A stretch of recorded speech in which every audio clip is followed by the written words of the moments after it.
नमस्कार, मैं किशोर, आप देख रहे हैं जेके चैनल। आपको बताते चलें कि जिस तरह से कल से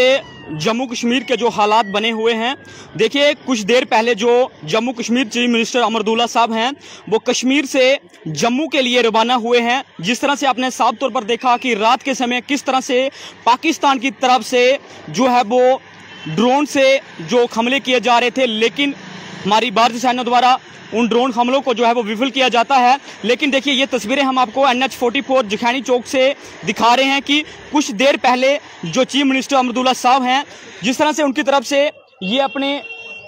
सोशल मीडिया पर जानकारी दी जाती है कि कल रात के समय जो हुआ उसके बाद जो बॉर्डर के इलाके हैं उन इलाकों के लिए जो अमरुल्लाह साहब हैं वो रवाना हुए हैं। लेकिन आपको बताते चलें कि आप लोगों से यही अपील है कि अगर उधमपुर जिला की ही मैं बात करूं तो उधमपुर जिला के अंदर कल रात के समय जिस तरह से जो ड्रोन से हमला पाकिस्तान की तरफ से किया जाता है, उसके बाद हमारे जो भारतीय सेना है उनकी तरफ से उन विफल किया जाता है। लेकिन आपको ये भी बताते चलें कि जो उधमपुर वासी थे उनमें काफ़ी एक डर का माहौल बना हुआ था। लेकिन उधमपुर पुलिस, उधमपुर प्रशासन की तरफ से पूरी तरह से लोगों से ये अपील की जाती है, उसी वक्त जो है एडवाइजरी जारी की जाती है। आप लोगों से यही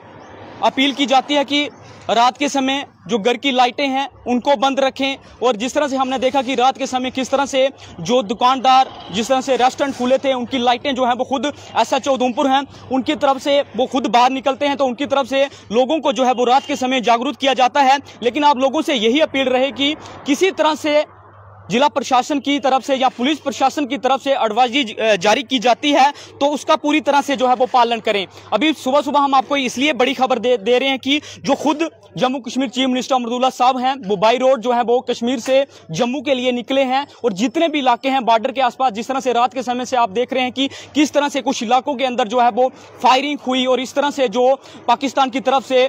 जो ड्रोन से जो है वो हमला करने की आपने ये भी देखा कि उधमपुर के अंदर भी आपने साफ तौर पर देखा था कि किस तरह से रात के समय एक दहशत का माहौल जो है वो उधमपुर के अंदर बना जाता है। उसके बाद किस तरह से जो पुलिस प्रशासन बाहर निकलता है वो पूरी तरह से जिला प्रशासन की तरफ से एडवाइजरी जारी निकाली जाती है कि किसी प्रकार का डरने की जो है वो जरूरत नहीं है, क्योंकि ये जो उधमपुर है ये नार्दर्न कमांड का हेडक्वार्टर है और यहाँ पे पहले भी इस तरह की जो गतिविधियां जो है वो पाकिस्तान की तरफ से, आतंकवादियों की तरफ से देखने को मिलती हैं। लेकिन हमारे जो भारतीय सेना है उनकी तरफ से जो है वो विफल किया जाता है। लेकिन आप लोगों से यही अपील है कि जिस तरह से स्कूल की तरफ से भी ये पूरी तरह से एडवाइजरी जारी की गई है कि आज के दिन जो है वो उधमपुर के अंदर स्कूल भी जो है वो पूरी तरह से बंद कर रखे गए हैं। लेकिन पुलिस प्रशासन के साथ दें,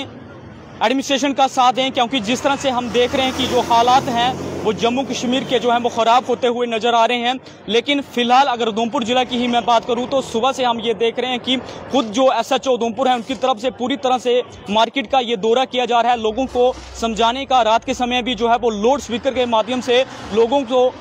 घरों की लाइटें बंद, जो लोग रात के समय सफ़र कर रहे थे उनकी गाड़ियों की लाइटें बंद करवाई गई। लेकिन फ़िलहाल कोई भी इस तरह की और भी जानकारी हमारे पास आएगी, आप लोगों तक जरूर साझी की जाएगी। लेकिन इस वक्त का एक बड़ा अपडेट ये है कि खुद जो जम्मू कश्मीर चीफ मिनिस्टर हैं वो जम्मू के दौरे के लिए निकले हैं और जिस इलाके के अंदर जिस तरह से आप देख रहे हैं कि बॉर्डरों के आसपास रात के समय फायरिंग होती है, पाकिस्तान की तरफ से जो है वो ड्रोन से हमला जो है वो किया जाता है, उन इलाकों के लिए वो खुद निकले हैं। और तब तक के लिए मुझे और मेरे कैमरा पर्सन को दीजिए इजाज़त और देखते रहिए जेके चैनल।